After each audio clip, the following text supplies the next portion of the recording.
जय साईं राम आप सभी साईं भक्तों को। ये एक बहुत सुंदर अनुभव है जो मुझे पढ़कर मुझे लगा कि मैं इसे शेयर करूँगी। पिछले 1-2 दिनों में ये चीज़ मेरे साथ हुई और ये श्री साईं सच्चरित्र जी से साक्षात मुझे बाबा ने ये बातें समझाई। तो ये एक बहुत अलग सा अनुभव है, आप भी इसे सुनिए और आप लोगों के भी कुछ इस तरह के अगर हुए होंगी ना घटनाएँ, तो आपको भी शायद आपके कुछ सवालों का जवाब मिलेगा। तो अक्सर मैं आप लोगों से बहुत छोटी-छोटी चीज़ें, बहुत छोटे-छोटे लेवल पर जो मेरी भावनाएँ रही हैं, चीज़ों को नोटिस करा है मैंने, वो मैं आप लोगों के साथ हमेशा शेयर करती आई हूँ। अगर आप लोगों को ध्यान हो तो मैं आप लोगों को कई बार बताई हूँ कि आज ना मैं गाड़ी नहीं चला रही थी, मैं ऑटो से गई, मेरे साथ ऐसा हुआ, मैंने ये देखा, मैंने वो देखा। मतलब बहुत छोटे लेवल पर जो चीज़ें देखती हूँ मैं, या मैंने बताया था कि कैसे जो जहाँ 5-6 साल पहले जो मुझे पहले इतनी दूर से चल कर आते थे, सब्जी भाजी देने आते थे, उनका अब खुद का एक छोटा सा दुकान ठेला हो गया है। वो सारी मतलब बहुत छोटी छोटी माइक्रो चीज़ें मैं दिखाती थी, बताती थी आप लोगों को जो मैं देखती थी, क्योंकि पता नहीं मेरी ऐसी आदत है ना कि मैं बड़ी चीज़ों को भी कॉम्प्लीमेंट करती हूँ और मैं छोटी मतलब माइक्रो मिनी लेवल हर लेवल पर जाकर मैं चीज़ों को कॉम्प्लीमेंट करती हूँ। ये मेरी आदत है।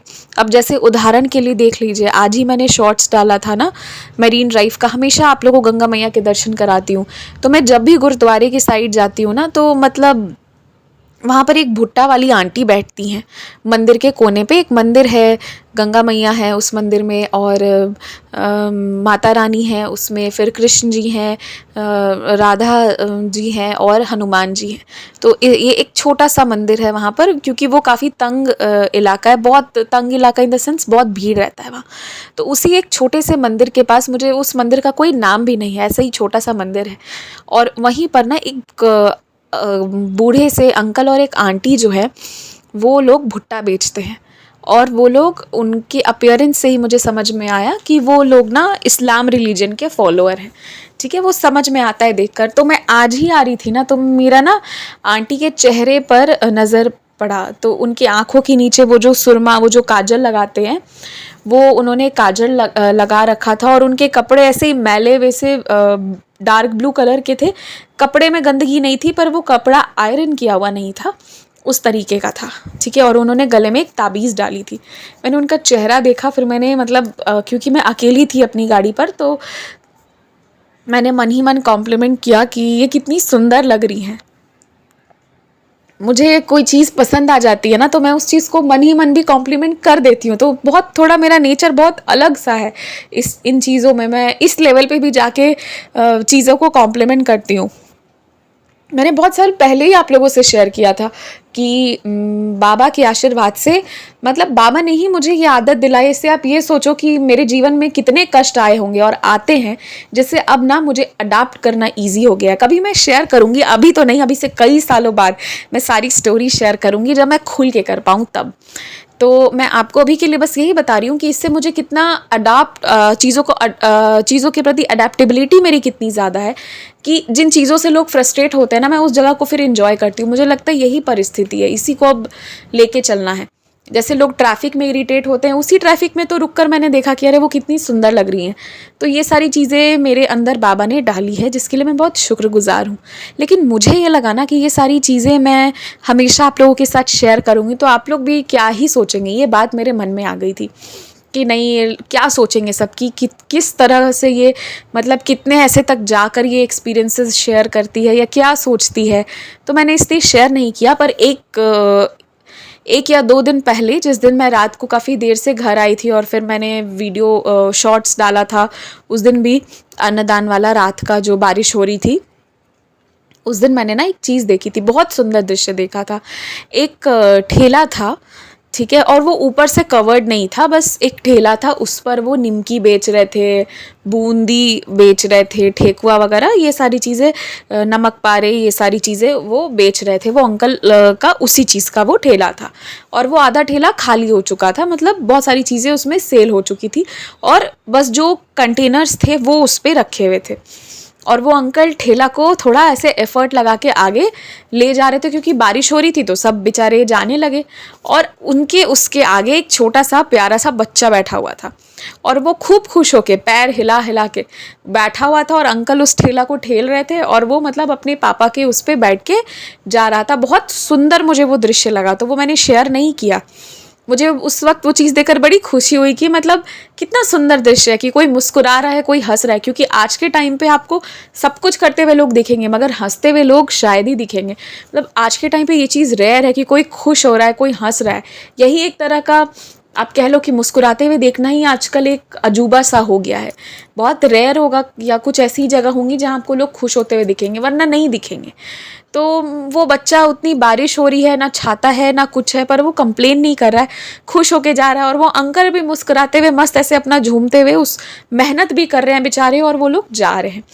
तो मैंने जब इस चीज़ को देखा ना, मैं बहुत खुश हो गई, मुझे बहुत अच्छा लगा। फिर मैंने सोचा कि मैं ये छोटी सी चीज़ तो हुई है, मैं इसको क्या शेयर करूं और मैं क्या ही बताऊं आप लोगों को। मुझे लगा कि नहीं, बहुत अजीब बात होगी, मुझे नहीं, ये सब क्या ही मैं शेयर करूं। तो उसके बाद क्या हुआ ना कि मैं आज श्री साई सच्चरित्र जी पढ़ रही थी, तब मुझे बाबा ने ही ये बात समझाया कि मतलब जो भी चीज़ मैंने देखा है ना, ये कोई मतलब कोई गलत बात नहीं है। अगर मैं ये चीज़ जिक्र भी करती ना तो इसमें कुछ बुरा नहीं था। बाबा का यही था कि दुख और सुख का अनुभव केवल मानसिक स्थिति पर निर्भर है। यही बाबा मुझे समझा रहे थे और यही अनुभव मैंने किया था और यही बात मैं बोलना चाहती थी, पर एक तो मुझे शब्द नहीं मिल रहे थे। जो एग्जैक्ट शब्द ये है कि दुख और सुख का अनुभव केवल मानसिक स्थिति पर निर्भर है। ये शब्द नहीं मिल रहा था और मुझे लग रहा था आप लोग क्या सोचेंगे। लेकिन उसके बाद जब मैं आज श्री साई सच्चरित्र जी एकदम से खोली और पढ़ने बैठी, मैं किसी के लिए प्रेयर कर रही थी, तो मेरे पास चैप्टर 20 का ये स्टोरी आया। तो मैं ना अभी वो स्टोरी पूरा आपको सुनाती हूँ, मैं रीड कर देती हूँ श्री साई सच्चरित्र जी, बस 2-3 मिनट लगेंगे और आप सुनना और फिर आप कोरिलेट करना कि बाबा ने मतलब मेरे इस एक्सपीरियंस को वैलिडेट किया। तब मैंने सोचा कि श्री साई सच्चरित्र जी में भी तो मैं भूल गई थी। इतनी बार हम सब श्री साई सच्चरित्र जी पढ़े हैं पर हम भूल जाते हैं कई बार चीज़ों को। मैं इस एक्सपीरियंस को पूरी तरह भूल गई थी कि ये तो बाबा के ही श्री सच्चरित्र जी में लिखा हुआ है। फिर भी मैं सोच रही थी कि अरे मैं शेयर करूँगी तो क्या ही सोचेंगे सब कोई। तो बाबा ने मुझे याद दिलाया, ये चीज़ तो मैंने भी लिखी है, तू पढ़ तो सही। तो देखिए, ये अनुभव है काका की नौकरानी। बाबा के वचनों में पूर्ण विश्वास कर वे शिरडी से विले पार्ला बम्बई के उपनगर में पहुंचकर काका दीक्षित के यहाँ ठहरे। दूसरे दिन दासगणु सुबह की मीठी नींद का आनंद ले रहे थे, तभी उन्हें एक निर्धन बालिका के सुंदर गीत का स्पष्ट और मधुर स्वर सुनाई पड़ा। गीत का मुख्य विषय था एक लाल रंग की साड़ी। वह कितनी सुंदर थी, उसका जरी का आंचल कितना बढ़िया था, उसके छोर और किनारे कितने सुंदर थे इत्यादि। उन्हें वह गीत अति रुचिकर प्रतीत हुआ। इस कारण उन्होंने बाहर आकर देखा कि यह गीत एक बालिका नाम्या की बहन, जो काका साहेब दीक्षित की नौकरानी है, गा रही है। बालिका बर्तन मांज रही थी और केवल एक फटे कपड़े से तन ढकी हुई थी। इतनी दरिद्र परिस्थिति में भी उसकी प्रसन्न मुद्रा देखकर श्री दासगणु को दया आ गई और दूसरे दिन श्री दासगणु ने श्री MV प्रधान से उस निर्धन बालिका को एक उत्तम साड़ी देने की प्रार्थना की।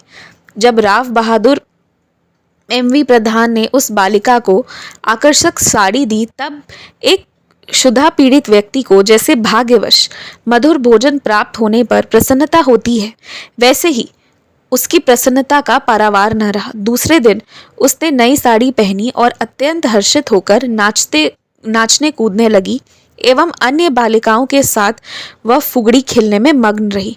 अगले दिन उसने नई साड़ी संभाल कर संदूक में रख दी और पूर्ववत फटे पुराने कपड़े पहनकर आई, फिर भी पिछले दिन के समान ही प्रसन्न दिखाई दी। यह देखकर श्री दासगणु की दया आश्चर्य में परिणत हो गई। उनकी ऐसी धारणा थी कि निर्धन होने के ही कारण उसे फटे चिथड़े कपड़े पहनने पड़ते थे, परंतु अब तो उसके पास नई साड़ी थी जिसे उसने संभाल कर रख लिया और फटे कपड़े पहनकर भी उसे उसी गर्व और आनंद का अनुभव कर रही थी। उसके मुख पर दुख या निराशा का कोई निशान भी नहीं था। इस प्रकार उन्हें अनुभव हुआ कि दुख और सुख का अनुभव केवल मानसिक स्थिति पर निर्भर है। इस घटना पर गूढ़ विचार करने के पश्चात वे इस निष्कर्ष पर पहुंचे कि भगवान ने जो कुछ दिया है उसी के समाधान वृत्ति रखनी चाहिए। उसी में समाधान वृत्ति रखनी चाहिए और यह निश्चय पूर्वक समझना चाहिए कि वे सब चराचर में व्याप्त है और जो भी स्थिति उनकी दया से प्राप्त है वो अपने लिए अवश्य ही लाभप्रद होगी। इस विशिष्ट घटना में बालिका की निर्धनावस्था उसके लिए अवश्य ही लाभप्रद होगी। इस विशिष्ट घटना में बालिका की निर्धनावस्था, उसके फटे पुराने कपड़े और नई साड़ी देने वाला तथा उसकी स्वीकृति देने वाला, ये सब ईश्वर द्वारा ही प्रेरित था। सच यह है कि जो कुछ होता है सब उसी की इच्छा से नियंत्रित है, अतः उसी में संतुष्ट रहने में हमारा कल्याण है। तो ये जवाब मुझे बाबा ने इतना सुंदर दिया, ये स्टोरी याद करा के। वैसे तो ये हमेशा याद रहती है, ये स्टोरी वैसे तो हमेशा याद रहती है, लेकिन इस स्टोरी को जब मैंने मतलब एकदम से पढ़ा, वह भूल गई थी, तो मुझे लगा कि जो मैंने देखा और जिस चीज़ से मैं खुश हो रही थी वही तो बाबा श्री साई सच्चरित्र जी में हमें पढ़ा रहे थे। अगर ये लीला ना हुई होती कि मेरे हाथों से ये अध्याय 20 नहीं खुला होता तो मुझे ये बात याद नहीं रहती, या आप कहिए कि अध्याय 20 पढ़े बहुत दिन हो गया था। तो इसके जो एग्जैक्ट कुछ वर्ड्स थे ना, लास्ट के 3-4 लाइंस, वो तो एग्जैक्ट याद नहीं था ना। तो बाबा मुझे वही बता रहे थे कि तुम जिस चीज़ को देखकर खुश हो रही थी वो कोई गलत नहीं थी, वो बात सही ही थी। वो तो मेरे मन में आ गया था कि मैं हर बार इतनी कॉमन चीज़ें क्यों शेयर करूं, अच्छा नहीं लगता, आप लोग सोचेंगे कि ये क्या सोचती है। ये मैंने सोचा, पर बाबा ने कहा नहीं, ऐसी कोई बात नहीं है। तो ये मेरा एक श्री साई सच्चरित्र जी से जुड़ा हुआ अनुभव था। मैंने सोचा था मैं इसे 5 से 6 मिनट में ख़त्म कर दूंगी, लेकिन हो नहीं पाया। मैंने बहुत स्पीड में पढ़ने की कोशिश करी पर हो ही नहीं पाई। तो बस यही था मेरा अनुभव जो मैंने मतलब देखा उनको खुश होते हुए।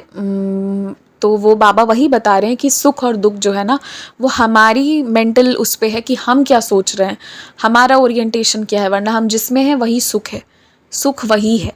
यही चीज़ हमें हर वक्त रखना चाहिए कि भगवान ने जो हमें दिया है ना वही सुख है, बाकी चीज़ें सुख नहीं है। तो इसी चीज़ को हमको समझना चाहिए, या जो भी है सब अलग अलग डायमेंशंस में सोच रहे होंगे अभी। तो यही मेरा अनुभव था। इसी के साथ जय साई राम और श्री साई सच्चरित्र जी पढ़िए, हमेशा पढ़ते रहिए, बहुत अच्छा फील होगा।